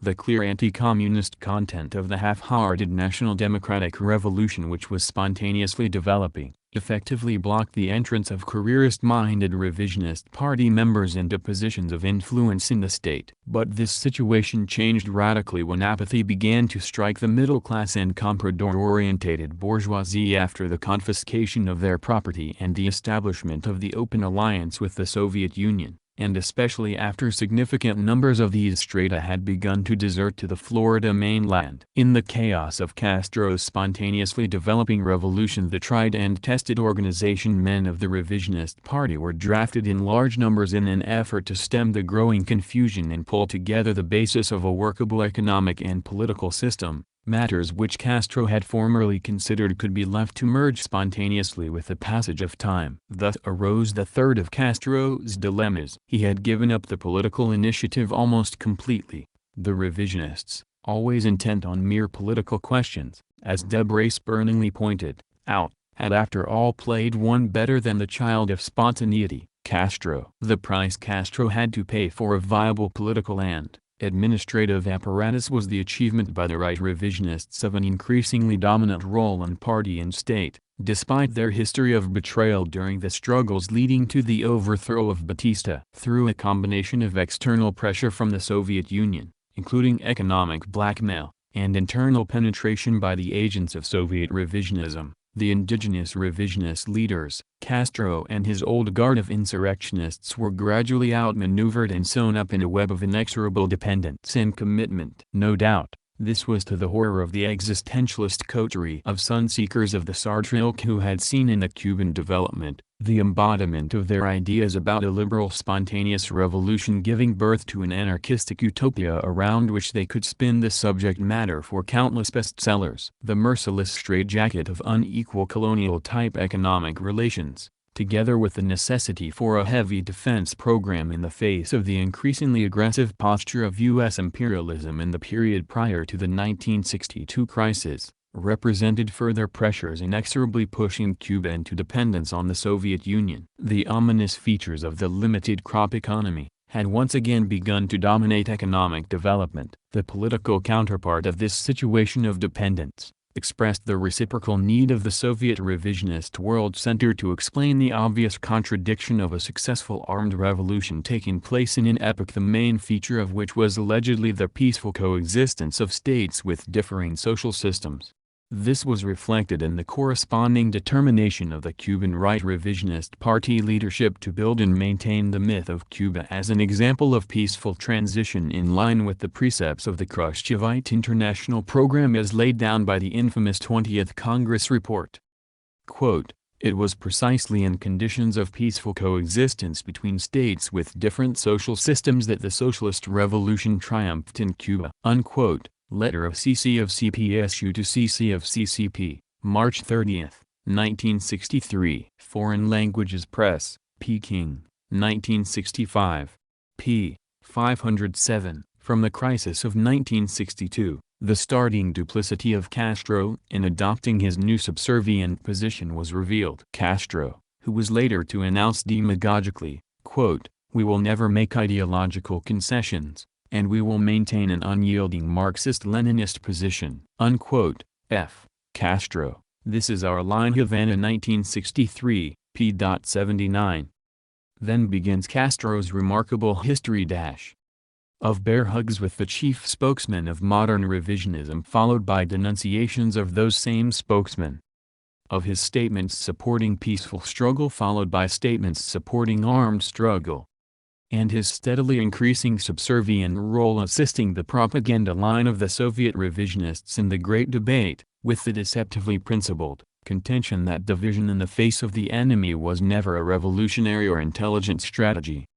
All culminating in the carefully timed attacks on the Chinese government over alleged cutbacks in the promised rice quota. This latter news on the rice quotas was leaked on the eve of the Three Continents Conference in Havana in order to cause the maximum damage to the prestige of the Chinese party and state throughout the national liberation movements. It was intended to act as an ameliorative gesture, to offset the criticisms of those aspects of Soviet policy which reflected the residual influence of Khrushchevite doctrine, now inimical to Castro's new role. It was intended to demonstrate to the Soviet neo-capitalist class in unequivocal terms just where the support and sympathy of the Cuban national bourgeoisie and its centrist revisionist representatives lay in regard to the growing struggle between the Soviet and Chinese leadership. Castro, however, in his attempts to reconcile service to the interests of his indigenous class, the Cuban national bourgeoisie, with the fulfillment of a comprador role on behalf of Soviet neo-imperialism,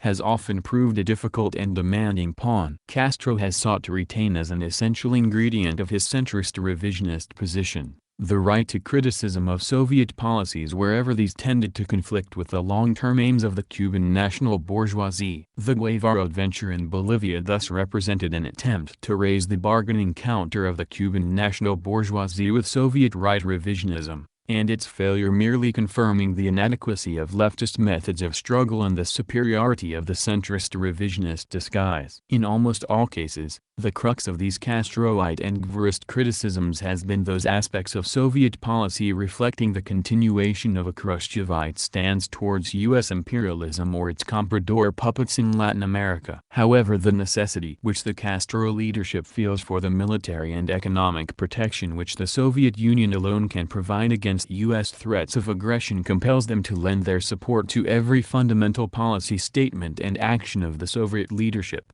and to place Cuba at its disposal as the base of operations for right revisionism on the Latin American continent. It was under Castro's auspices that the OLAS and Tricontinental Conferences were able to serve the policy aims of Soviet neo-imperialism, which envisaged not only the building of anti-imperialist and, where necessary, armed national liberation movements under centrist revisionist leadership, but also the incorporation of existing national bourgeois or even comprador bourgeois states and governments into its sphere of influence. This has already been effected, for example, with a certain measure of success in Peru, thereby affecting the reciprocal utilization of both rightist and centrist revisionist policy methods. In this way, the former implements the classical techniques of international diplomacy and power politics through the direct agency of the Soviet Union on behalf of its neo-imperialist aims, whilst the latter seeks to mobilize the working people and their movements of struggle in the same neo-imperialist cause by presenting the necessary left demagogic appeal. Thus it is that, under the overall condition of a former semi-colony newly emerged from imperialist domination, with an urban and rural proletariat,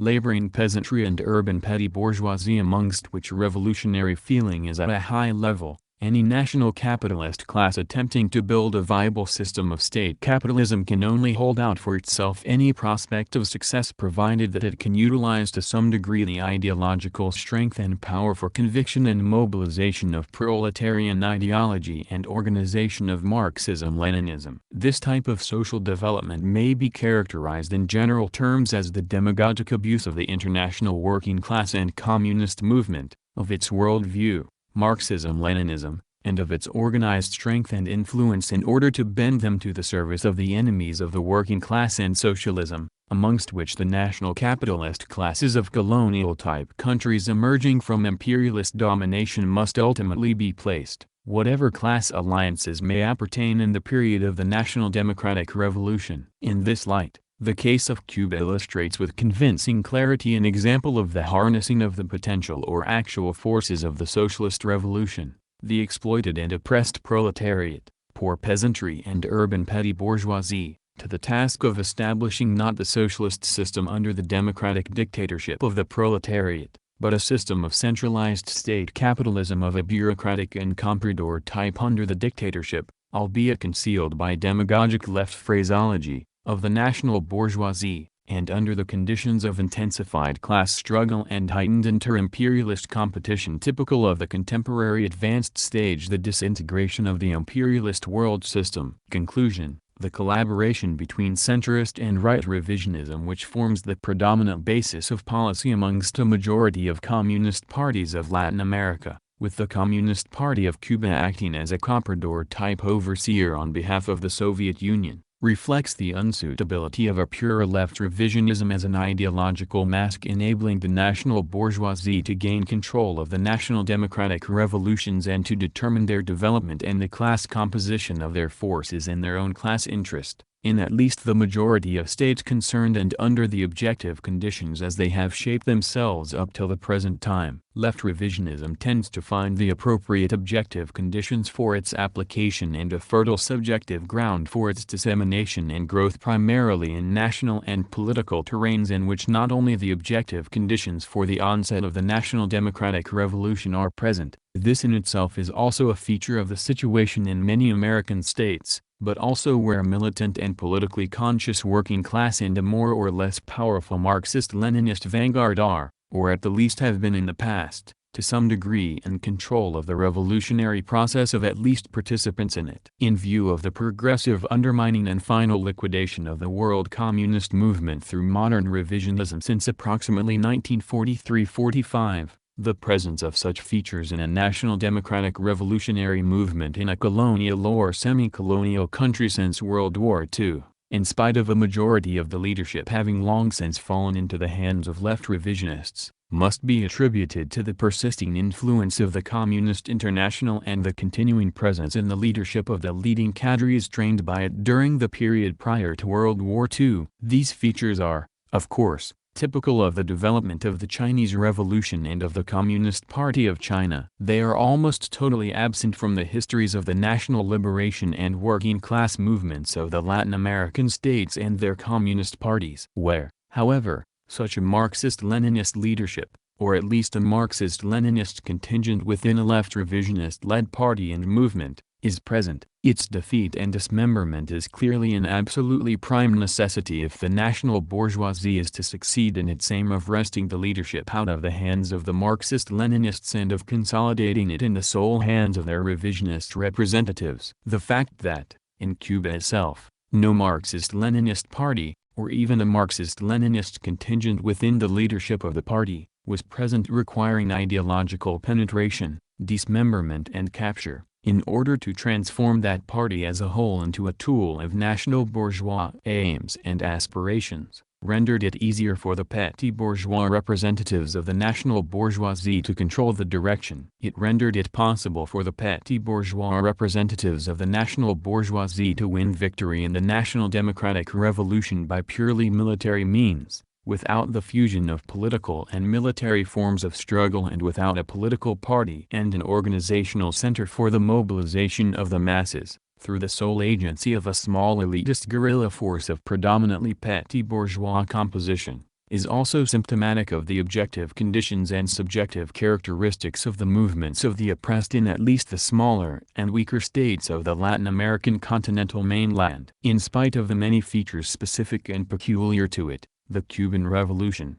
however, was not an isolated, once-for-all-time phenomenon. Still less does it represent an example of specific national roads to socialism beloved of Khrushchevian revisionist theory.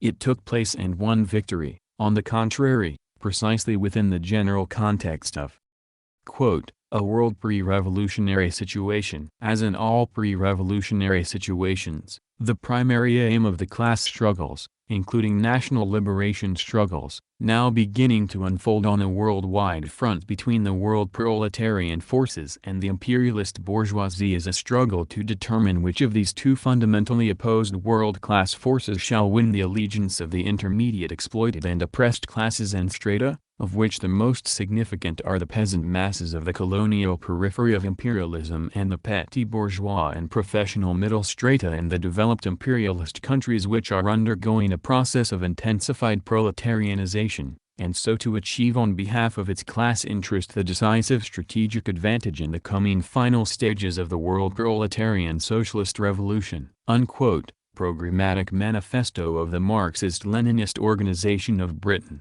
p.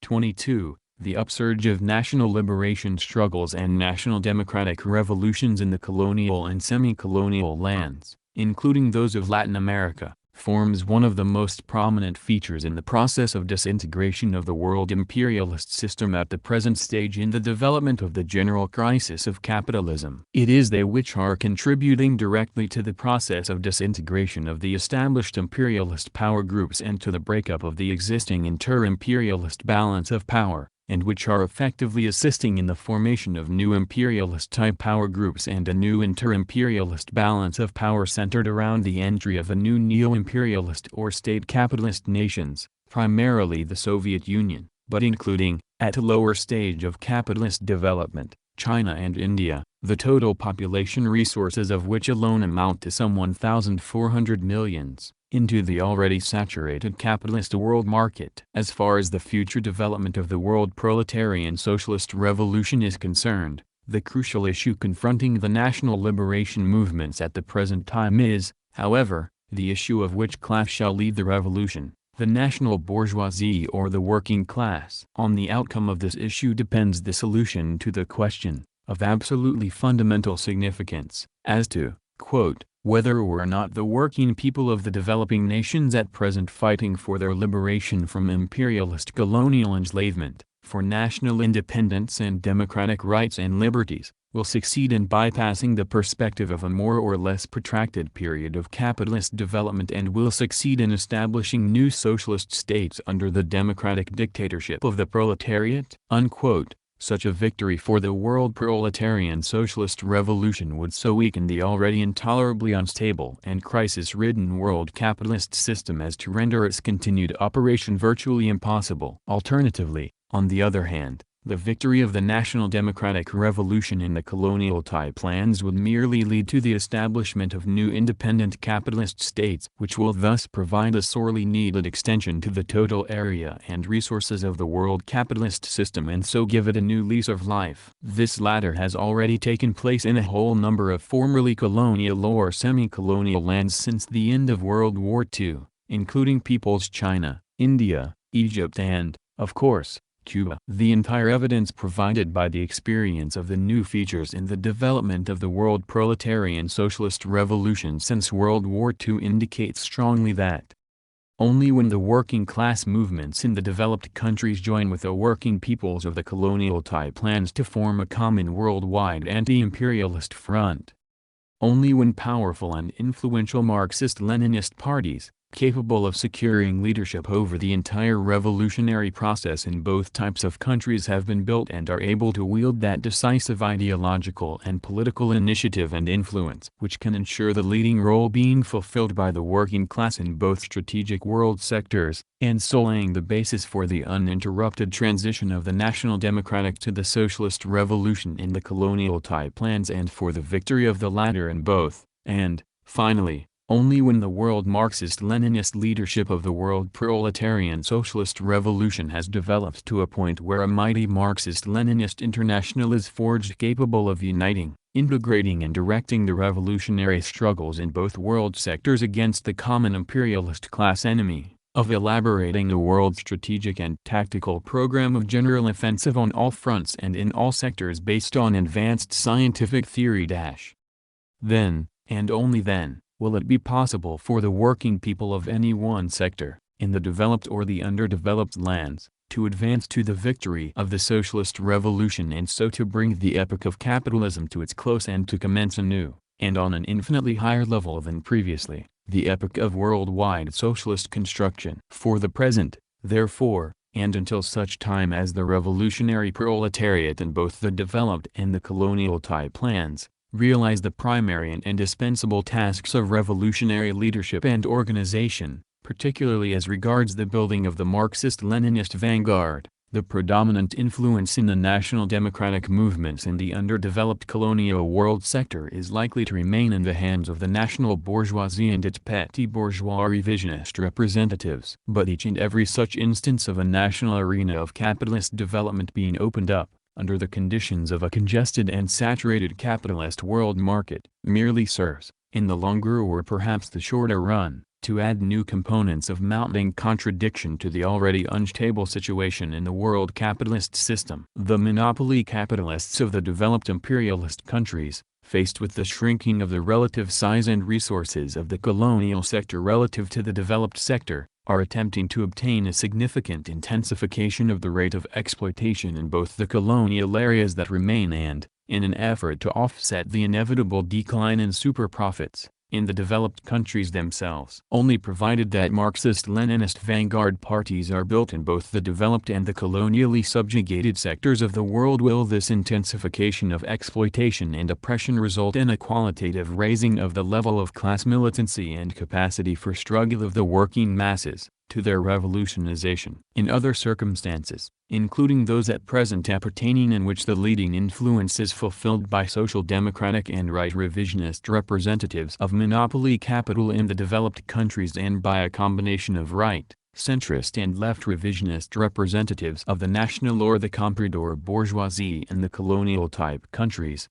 the outcome of the world reactionary offensive now in preparation could equally well be a series of bloody defeats for the working people and their organizations of struggle and the descent of the blackest night of fascist repression that the world has yet seen. The law of uneven development will undergo and is undergoing an equally profound and far-reaching intensification of its mode of operation, thus accelerating the process of breakup of the existing imperialist and capitalist power groups and the formation of new ones anxious to secure a redivision of the total area and resources of maximum exploitation available to the capitalist world system, which are continually shrinking relative to the rapidly increasing rate at which capital tends to be amassed, and which are indispensable for securing that maximum rate of profit so essential if the inherent tendency under state monopoly capitalism for the rate of profit to fall is to be offset. These fundamental contradictions in their turn prepare the conditions for the outbreak of yet another imperialist world war more devastating both in its scope and its revolutionary effect than any previously known, and so also preparing for the transformation of that war, in area after area, country after country, into socialist revolutions. These are the profound and climactic contradictions which are even now accumulating under the surface of the world capitalist system, and it is against this background that the teachings of Guevara and Debré relative to the struggle in Latin America must be critically evaluated. Marxism-Leninism teaches, and all experience of the world's working class and oppressed peoples in struggle confirms that only through the unity of the working class of all lands, forged through the exercise of leadership and an overall guiding function on the part of powerful Marxist-Leninist parties, and through the unity of all non-proletarian classes and, straight behind that Marxist-Leninist proletarian vanguard in a mighty world anti-imperialist united front, can victory in the national democratic revolution in the colonial type lands be secured in such a way as to ensure that that victory leads not to the development and consolidation, on however temporary or unstable a basis, of new, independent neo-capitalist states, which will merely substitute exploitation by the established imperialist oppressor nations for exploitation by the indigenous national bourgeoisie and so assist in increasing, again on however temporary or unstable a basis, the total arena and resources of the world capitalist system and to lengthen by a span of a few years or decades its bloodthirsty, profit-hungry life. But that victory will lead instead to the weakening and restricting of its arena, resources and span of life, to the choking of the arteries feeding it with the super-profits which are its very life-blood, to the formation of a mighty and growing chain of national democratic and socialist revolutions encircling it with a steel ring of proletarian power which steadily suffocates and finally annihilates it. In the developed countries, it is bureaucratic social democracy, reformism, revisionism of the right and Trotskyism which constitute the chief weapons of the monopoly capitalist class in frustrating and diverting the potential or actual revolutionary energies of the working class and working people. In the colonial-type plans, it is left and, where appropriate, centrist revisionism, likewise assisted by Trotskyite disruption, which fulfill this function. Within this international apparatus of counter-revolutionary disruption, a certain clearly definable division of labor can be discerned. It is the function of social democracy and reformism in the developed countries, and of liberal anarchist ideas of spontaneous revolution in the colonial-type areas of maximum exploitation, to act respectively as the instruments for undermining the unity of the class forces themselves, of the mass base, potential or actual, of the developing class struggle and/or revolutionary movements. On the other hand, it is the function of revisionist teaching, in developed countries mainly of the right, and in colonial-type lands mainly of either left or centrist varieties, to weaken the struggle waged by the most advanced and class-conscious proletarian elements to forge powerful, steeled and united Marxist-Leninist vanguard parties without which the socialist revolution and the establishment of the dictatorship of the proletariat remain mere empty dreams, vistas of mechanical scheming or the subjective projection of idle wishes. In the relationship between mass base and vanguard, it is the vanguard which must first be established even if only an embryo, if the whole revolutionary process in a given country is to develop into the structure of proletarian power capable of incepting and carrying through the socialist revolution directly in the case of the developed countries, through the intermediate stage of the national democratic revolution in the case of the colonial-type lands. In both these types of revolution, a clear kinship exists between the older variants of bourgeois ideology typical of a capitalist class in the period of its youth, represented by liberal spontaneity and anarchistic insurrectionism of the Garibaldist or Blanquist type, and the more sophisticated right, left and centrist variants of revisionism which form typical anti-proletarian ideological weapons of an aspiring capitalist class in an underdeveloped country which is struggling for ascendancy and independence within a world environment and under the conditions of an epoch in which capitalism is lying mortally sick upon its deathbed. Both deny the revolutionary historical mission of the proletariat. Both deny the need for the violent, forcible overthrow of the rule of the capitalist class. Left revisionism advocating the use of armed force solely against the comprador, imperialist-orientated section of the capitalist class in a colonial-type country. Both deny the need for the independent revolutionary vanguard of the proletariat armed with scientific Marxist-Leninist theory. The petty bourgeois insurrectionist theories of Guevara and Debré form the logical inheritance and continuation of the classical ideas of spontaneous revolt first developed by the European bourgeoisie in the 19th century. The characterization of the bourgeois ideological basis and antecedents of left revisionism contained in the report of the CC of the MLOB, Proletarian Internationalism, the key to victory in anti-imperialist struggle and socialist revolution, is as applicable to the unsuccessful, misapplied and naive variant of left revisionism concocted Guevara and Debré out of the historically superseded lees of liberal anarchist theories of spontaneous uprisings of the freedom-loving people as ever it was to the more astute variant of left revisionism devised by Mao Zedong.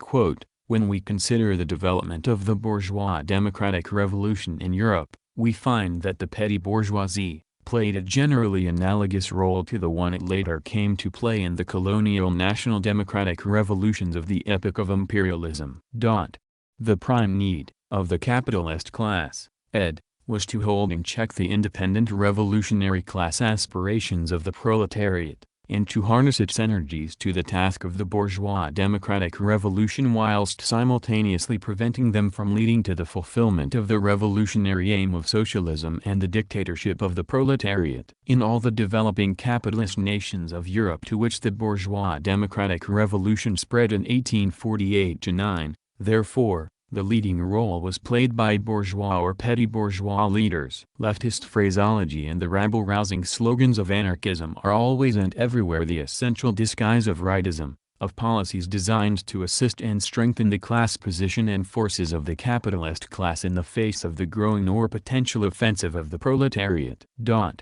Just as the counterparting practice of the utopian theories of Proudhon were the state sweatshops for the unemployed workers of Paris established by Louis Blanc, similarly Mao Zedong's leftist battle cries directed at the emerging and developing, but as yet immature, proletarian classes and their potential petty bourgeois allies in the colonial lands have their essential counterpart in the so-called three-way revolutionary committees, in which the long discredited utopia of the union of capital and labor is dragged from the oblivion to which Marx condemned it. Unquote. Proletarian Internationalism, Report of the CC of the Mladen Red Front, March, April 1968, p. 7. With the defeat of this peculiarly Latin American revisionist hybrid, the same demagogic mantle of revisionist deception has fallen upon the shoulders of the centrist revisionists headed by the Castro clique, acting as a semi-independent left wing of the Soviet neo-imperialism. If this new and perhaps even more insidious ideological and political weapon of the national bourgeoisies of the Latin American states is to be exposed and defeated, and the hegemony of the working class and of scientific Marxist-Leninist theory in the Latin American revolutionary movement secured, a persistent and wide-ranging struggle must be waged by the Marxist-Leninists of all lands against it. There are no shortcuts to the socialist revolution. The struggle to develop and change man's social practice, and the thought processes which consciously guide that practice, is a protracted and arduous one. In the course of this struggle, the development of conscious revolutionary thought and practice on the part of the most advanced and consistently revolutionary class produced by history, the proletariat, is characterized at all stages by the close interaction of theory and practice, culminating in the scientific principles of Marxism-Leninism and of its fundamental theoretical guide to action, dialectical materialism, and their embodiment in the vanguard class party of the new type. This final embodiment of the science of socialist revolution and of socialist revolution as a science, when theory and practice become so united as to be indivisibly fused together,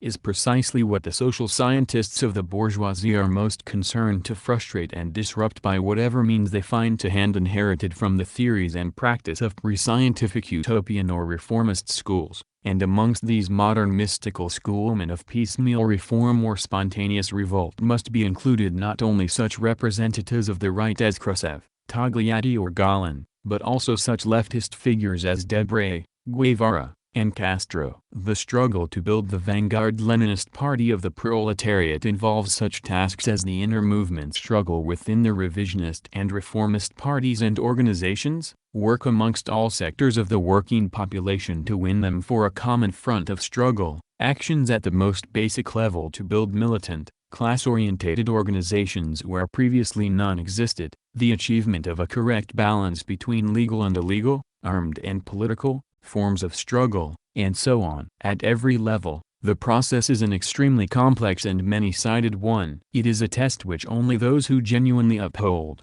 the cause of the working class and working people are prepared to stand. That is why Guevara, Debray and others present such a disillusioned picture to the world once they enter from the realm of their subjective fantasies into the world of class reality. In their theory the peasantry existed as an idealized force which could do no wrong. The grim reality of the Bolivian adventure revealed, besides Debray's dilettantism, the fundamental scorn for the peasantry into which Guevara's earlier idealism was transformed as a consequence of his inability to change that reality. The diaries, with their self-pitying descriptions of ignorant and suspicious peasants threatening to betray the self-styled advance guard of the revolution, constitute an elitist petty bourgeois testament which marks a disgraceful end for those who had claimed to aspire so high. And it is perhaps from this last fact that the final lesson of the Guevara-Debre affair can be most clearly drawn, that the subjective desires of any aspiring revolutionary are less than nothing in value to the revolutionary cause and will be cast aside as such if they are not based on Marxist-Leninist scientific theory.